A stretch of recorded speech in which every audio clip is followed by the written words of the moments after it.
A man suddenly discovers he still has 60 years left to live to prove the app is real. He starts a live stream and jumps off a building, somehow. He lands right in a stranger's arms. People online call it a lucky coincidence, so he takes things even further. He jumps from 10,000 feet in the air and even throws away his parrot. Cute before the leap, but the moment he falls, a passing plane catches him perfectly. Not everyone is that lucky. Take Anna, for example. At a party, her friends convince her to download a death countdown app.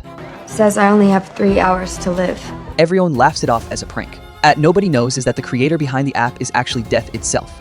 After the party, her boyfriend Peter is completely drunk but insists on driving her home. Anna is terrified something will happen and demands to get out and walk. The argument ends badly. A few minutes later, her phone suddenly rings. The app sends a warning.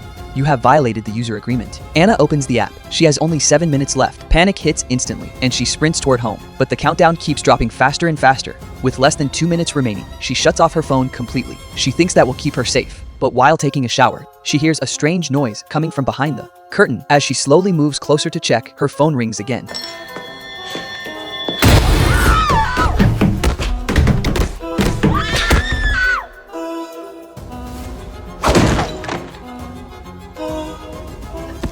At the very same moment, Peter crashes his car. He survives, but a massive tree branch pierces straight through the passenger seat. If Anna had stayed in the car, she would have died instantly the next day. Peter lies in a hospital bed watching a news report about Anna's mysterious death for the first time. He starts believing the app. A nurse named Ali notices something is wrong. Peter tells her everything. He even says he refuses to have surgery the next day because the app shows he has less than 20 hours left to live. Ali doesn't believe a word of it. After all, it is just a routine operation. She assumes it is some twisted prank by the developer. During lunch break, several coworkers download the app. One person has 53 years left, another has 57. But Ali only has 2 days. At first, she brushes it off. Until the following day, Peter has only 3 minutes remaining. He completely loses it and runs out of his hospital room. Suddenly, the app sends another alert. You have violated the user agreement. A dark figure appears in the mirror.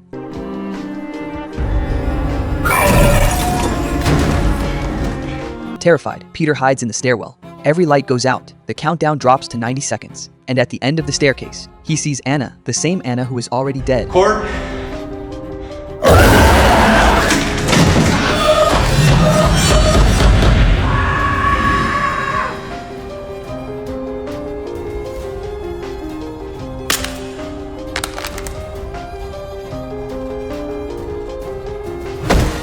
Not long after, Peter dies. Now Ali is terrified. She rushes into the morgue. Using Peter's fingerprint and face, she unlocks his phone.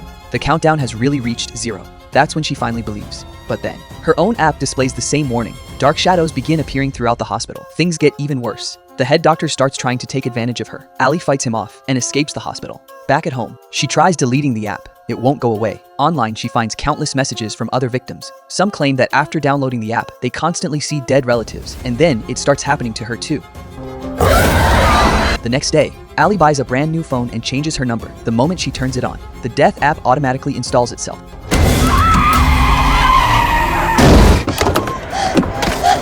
You again? Are you an idiot? Just as she is falling apart, a man named Matt approaches her. Turns out, he is another victim, and he has even less time left than she does. The two team up to investigate. They convince a drunk man to download the app. For the first time, they finally see the full user agreement. It says, no one may use the countdown to alter fate, and Yon, who does, will have their soul personally collected by death.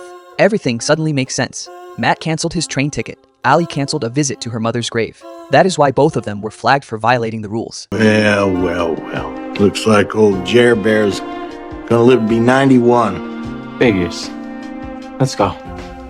I love this app. Desperate for answers, they visit a church. A priest tells them an ancient legend. Anyon, who learns the exact time of their death, enters a pact with death. Defy fate, and death will come for you personally. But the priest offers another possibility. If it is software, there must be a bug, so they visit a phone repair shop. The owner successfully hacks into the system. Inside are the lifespans of every user. He even edits their remaining time. Matt goes from 10 hours to 92 years. Ali and her sister Jordan each gain another 86 years. Everyone thinks the nightmare is over, but that same night, 来的竟然就是小。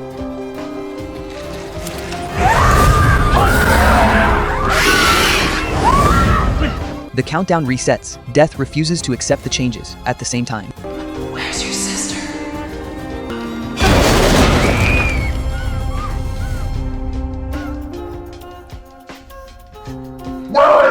Jordan is attacked by an evil spirit. The three rush back to the church. The priest translates the Latin text hidden in the system. and reaches one conclusion. There are only two ways to break the curse: die before your assigned time, or survive beyond it. The priest creates a protective barrier, trying to help Matt make it through his final moments.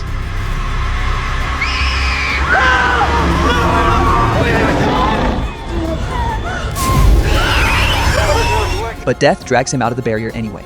Let me go. The instant the countdown hits 0, Matt dies. Then a breaking news report appears. A train has derailed. No passengers survive. It is the exact train Matt was supposed to board. Ali finally realizes the truth. If he had never canceled that ticket, that is where he was always meant to die. Fate was never changed, with nowhere left to turn. Ali comes up with one final plan. The head doctor's app shows he still has decades left. If she kills him, she might inherit his remaining time. She lures him to an abandoned building.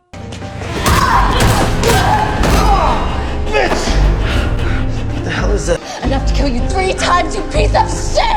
Don't! But right before she does it, death suddenly appears and saves him. Ironically, that proves her theory was correct. As her sister's countdown approaches 0, Ali finally makes her choice, choosing death on her own terms. The moment her heart stops, death turns to ash. Her sister survives. Everyone believes it is finally over. But then, Jordan notices a message written on Ali's arm: inject naloxone at the marked location. Jordan immediately gives her the injection. Less than a minute later, Ali miraculously comes back to life. At last, the sisters have broken the curse, or so they think.